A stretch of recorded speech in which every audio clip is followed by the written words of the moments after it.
Hi everyone, welcome to my channel. My name is Brittany, thank you so much for being here. Today I am continuing on with part 3 of the speed build for the Oh Dear section of Grassland Grove Zoo from my Planet Zoo playthrough series. This is actually the last part of the Oh Dear section, and in this part I actually build 2 new habitats. One for the Nyala and one for the Nile Lechwe. I really hope I'm saying that right. I of course also finish off the interior of the guest viewing gallery and add in all of those little details. So, while I've been talking, what you've been seeing me do is extend the guests viewing gallery out to the right and include this massive L-shaped glass barrier that the guests can see out of. This viewing area backs onto what will become the Nile Lechwe's habitat. Now, their habitat is going to be absolutely massive, especially when you compare it to the Nyala's. But I've done this because Nile Lechwe's like to live in a social group of up to 50 herd members. So of course 1 or 2 don't need this much space, but the goal is definitely to end up having 50 herd members, and I didn't want to have to expand this habitat at a later date to accommodate that number of animals.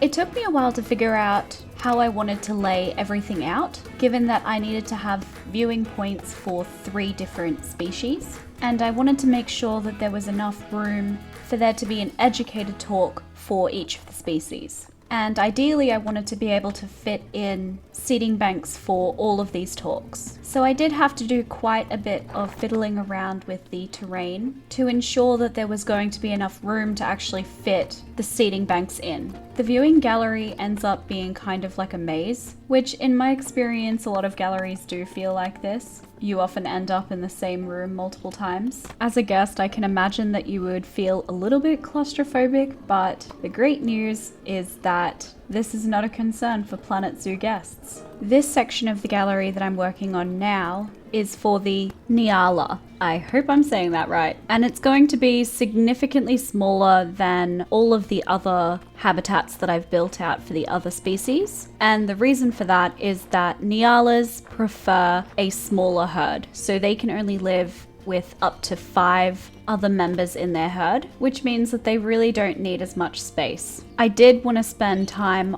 on making their habitat look a little bit more visually interesting, so playing around with the different levels in the terrain. So I built them this cute little hill, and it's great for the guests as well because it means that they'll have different viewing points of the Nyala. I wasn't really sure how much glass I wanted to include, and by that I mean the barriers. I wanted the guests to be able to have a really great viewing point for the Nyalas. However, they're also really shy animals, so I didn't want to overdo it with the amount of viewing spaces for guests in case it freaked the Nyalas out, and I wanted to make sure that they had spaces to go where they could hide from guests. So I ended up only having this one point at the very front, which is also obviously where the guest talk happens. There is also one little secret viewing spot that I add for the guests later on, but this is definitely the main spot. You'll see that I mapped out exactly where I wanted each of the habitats to go, using a null barrier. For this area, I really didn't want to use any artificial barriers. I wanted the barriers to just be natural rock face. Throughout Grassland Grove Zoo, I really want to play with the line between natural versus artificial, or, well, modern. So because the building is extremely modern, I want to bring in more natural elements around the guest viewing gallery. And so in this case, that's going to be a rock wall enclosing the habitats. I added in a watering hole for the Nyala on the left-hand side of their habitat, and I spent a little bit of time here playing around with how deep I wanted the water to be. I didn't want it to look like it could be swimmable. I wanted it to look like it was drying up, like it was in the desert and it hasn't rained for a really long time. So I made it really quite shallow and even have terrain poking through at certain points in the pond. I framed each of the viewing areas using the dark wood columns, which matches a lot of what I did in part 2 of the Oh Dear series. I do this because it looks a lot more polished than if you just leave it bare, and I'm absolutely loving how I can use the columns to hide any mistakes. I guess it's the same mentality as when you're playing The Sims 4 and something looks super ugly on the exterior, like you've got a window that you just want to hide. Put a tree there, problem solved. No one looks behind the tree. So I guess columns are my trees of Planet Zoo. I then went through and, using the dark wood columns again, I made, I guess, an archway or a frame for every single gap and doorway throughout the viewing gallery, which was super easy because once I'd done one, I just duplicated it throughout, which saved me a lot of time. There was also this really blank area right next to the bathrooms that I wanted to do something with. I didn't want it to just be this plain area where, yes, there was a viewing window, but that was it. So I added in this half wall kind of in the center of the room and included some lights on the walls and some benches and bins, and now it looks a lot less plain. Now I've gone back to working on the Nile Lechwe's habitat, where I'm messing around with terrain tools again to add in their watering hole. I didn't want theirs to look quite as barren as the Nyala's, but I also wanted to do something interesting with the terrain.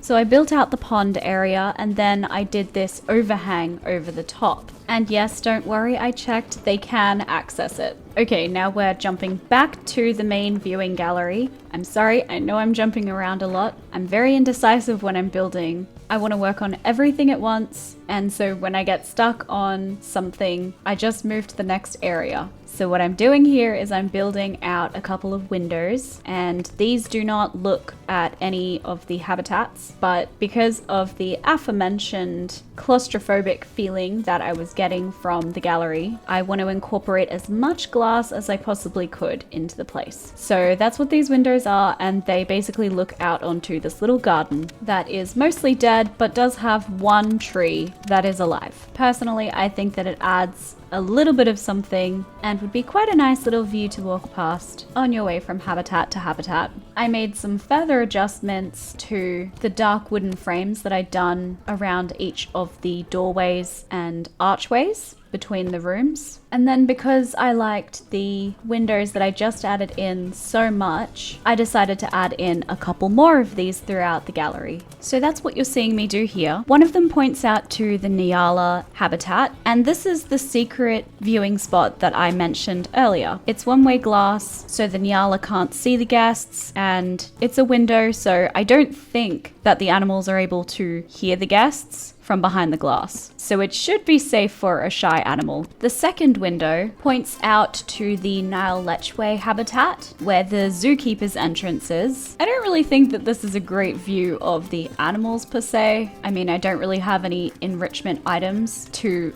lure the animals to come this way, but I don't know, I think that it would be kind of cool to see the keepers come in and out. I don't know, let me know if you think that I should add anything more in front of that window so that it's a little bit more interesting for guests. Okay, while I've been chit-chatting, what I've been doing in the background is continuing to work on the guest viewing space of the red deer habitat. I added in a couple of educational resources that I just copied the style of from the viewing area in the food court. I added in this wall next to the seating bank to A, make it look better, and B, separate it off a little bit from the rest of the gallery. And then I liked that idea so much that I added it to the other seating banks throughout the gallery. And then I just added in the same educational resources at different viewing points throughout the rest of the gallery. At the back of the gallery next to the bathrooms and this staircase that currently goes nowhere, there ended up being this massive empty wall. One of the big things that I'm trying to work on throughout the zoo at the moment is educational resources, because education is quite low and I really want to improve it. So basically every blank space that I have, I'm now going to be including some kind of big screen with some kind of educational resource displayed. And then I just went through and made sure that all of the windows had the dark wooden column bordered around it, and added in some lights and benches throughout the gallery just to make sure that there's a lot of place for guests to rest. I think that that's pretty much the gallery that's done. I don't think that there's anything more that I do on it other than obviously roof it. So now I'm just working on the Nyala habitat and adding in the rock wall, which is going to be the barrier for this habitat, or well, these habitats, because I do the same thing with the Nyala Lechwes. If you've been following along with this series, you know that I love using rocks, so I'm sure that you're very well versed in how I build my rock walls. But basically I create a pillar that I like, and then I duplicate it all around the edge, and then I go in and make some minor adjustments to some of the rocks in the wall. Sometimes I spin them around, sometimes I adjust the height of them, sometimes I add in more rocks, just so that it doesn't look identical the whole way through. I will say that this series has really forced me to improve my rock wall building ability, just because I've built so many of them now. I do think that the wall that I build for these habitats, or walls,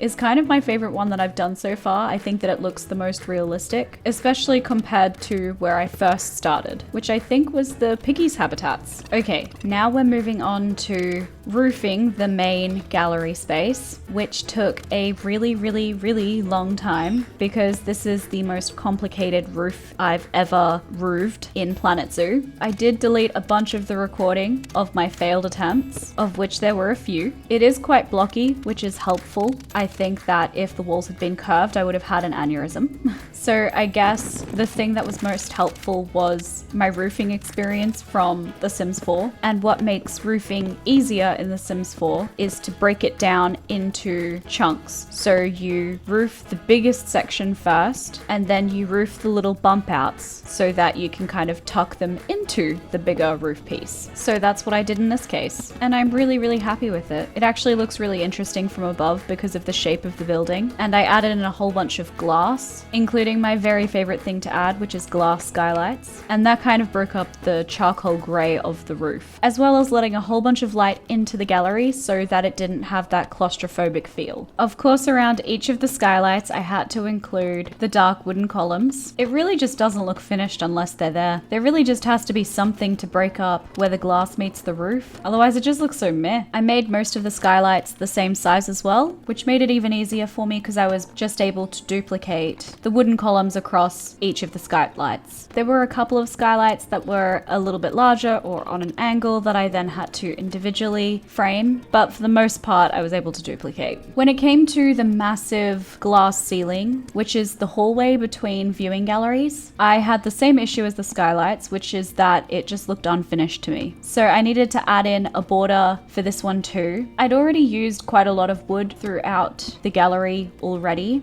so I didn't want to do the same thing here, and instead I used the little plaster blocks in a charcoal grey colour and used these to frame the ceiling. I added in a sign to the front of the building saying "Oh dear," because that is the name of the section of the zoo, and then I continued working on the Nyala enclosure. I realised that they didn't have any hard shelter, so I built them one. It's simple, but it's cute and effective. I placed it on the top level so that it was far enough away from the guests that the Nyala would feel safe, but high enough so that guests could still see them even when they're taking a little nap. And then I needed to make some adjustments to their terrain. I had way too much grass in the enclosure, and they do prefer a little bit of soil, so I had to go in and change that. I prefer using the light soil in most of my habitats just because I feel like the dark soil is a little bit murky, almost muddy, and that's not really what I'm going for in the Grassland Zoo. I think because my vet research has been completed for both the Springbok and Thompson's Gazelle, I've already unlocked most of the enrichment items for the Nyala, so I went through and added a few of those in to make sure they were nice and happy. And then I moved on to plants. Thankfully, the Nyala actually quite like plants in their habitat, so I was able to fill the space out with a lot of great greenery. I did keep it quite sparse in the main enclosure and focused most of the greenery along the rock wall and the edges of the habitat. I made sure that the habitat education screens were set to the Nyala, and I added in an educational speaker, and then that's basically it for the Nyala. I then move on to working on the Nyala Lechwe habitat. Of course, the very first thing that I did was build out the rest of the habitat wall using rocks. I did cut out most of this because I really don't think you need to see every time I build a rock wall now.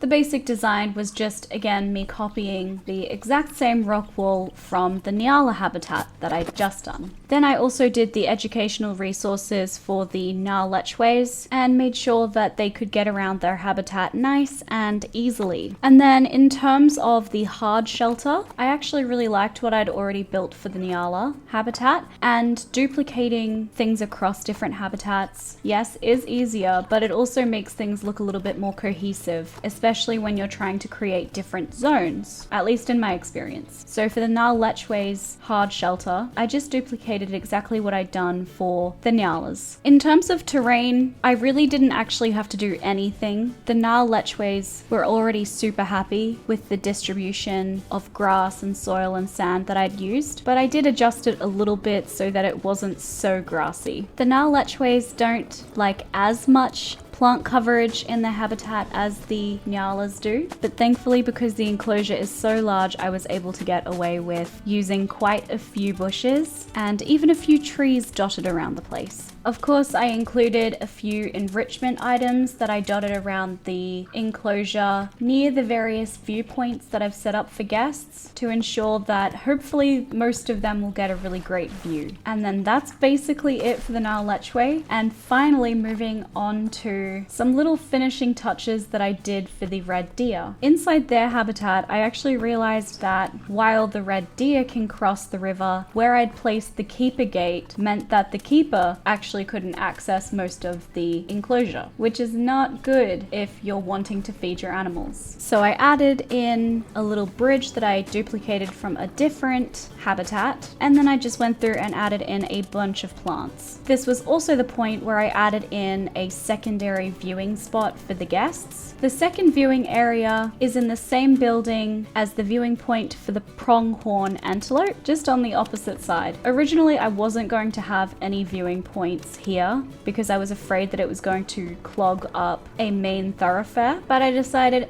why not? I'll cross that bridge when I come to it. They're not open viewing points, so they don't add in any noise. They're just one-way glass, and it adds a little bit something more to the building that I feel like it was missing. We're almost at the end of this video. The final touches that I did were to include some enrichment items for the red deer and then add in a few more educational facilities. That is everything that I have for you today, and it does mark the end of the Oh Deer mini-series, so we'll be moving on to some other kinds of animals in the next video. Spoiler, they are small and like to burrow. As always, please leave your comments below. I'm really enjoying reading all of the suggestions, and have a great day. Bye!